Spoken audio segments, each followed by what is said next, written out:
Pourquoi vous avez décidé de vous engager dans France 2022?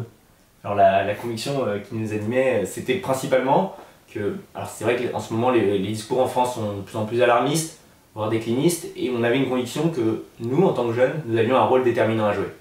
Alors c'est pas du tout pour gommer la réalité de ce qui se passe en France, que ce soit au niveau politique, économique, ou même identitaire, où la situation est très difficile, et principalement pour les jeunes notamment, mais l'idée c'était de se dire qu'on a une opportunité incroyable.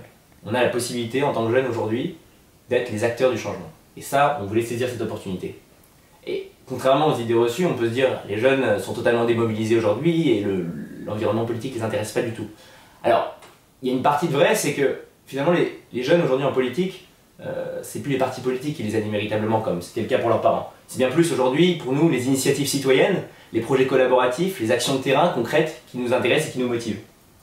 Et c'était un peu voilà, cette conviction qui nous animait, profonde, que le renouveau de notre pays peut, mais surtout doit, émaner de notre jeunesse. Et c'est un peu pour ça que nous sommes lancés dans ce projet assez ambitieux qui est France 2022. Oui, tout à fait, je pense que c'est pour ces raisons qu'on a choisi de s'investir.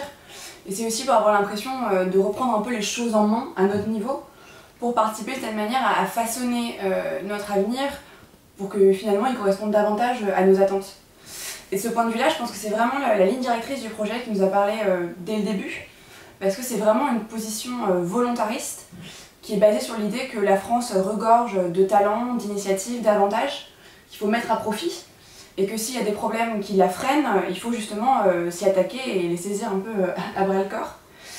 Et pour ce faire, ce qu'on a vraiment conquis, c'est que France 2022 a vraiment essayé de recueillir au maximum l'opinion des Français, à travers différents mécanismes, d'abord à travers les contributions citoyennes, et je peux en parler puisque c'est moi qui m'occupais de les lire et de les retraduire dans le programme, et on a été vraiment assez surpris très positivement par l'ampleur de la mobilisation citoyenne, mais aussi à travers des conférences en région, des groupes de travail, donc vraiment autant que faire se peut.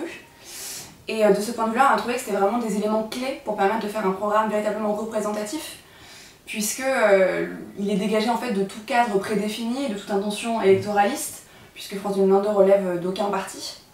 Et donc ça permet de proposer des choses réellement novatrices. Et il faut savoir aussi qu'en fait l'ensemble est mené donc par la consultation et le travail de personnalités qui sont d'horizons, de formations, d'âges très différents, à commencer par nous, et qui sont pas toujours d'accord sur tout, du tout, mais qui justement participent à France 2022 de manière bénévole parce qu'ils sont réunis par l'idée que voilà, il y a des choses à faire pour que la France avance et qu'ils ont envie de participer à ce travail. Et finalement, nous aussi. Alors, ça peut paraître très optimiste, voire un optimisme béat ce qu'on raconte, mais au moins c'est un optimisme qui a le mérite d'être dans l'action, et de ça on peut être assez fier.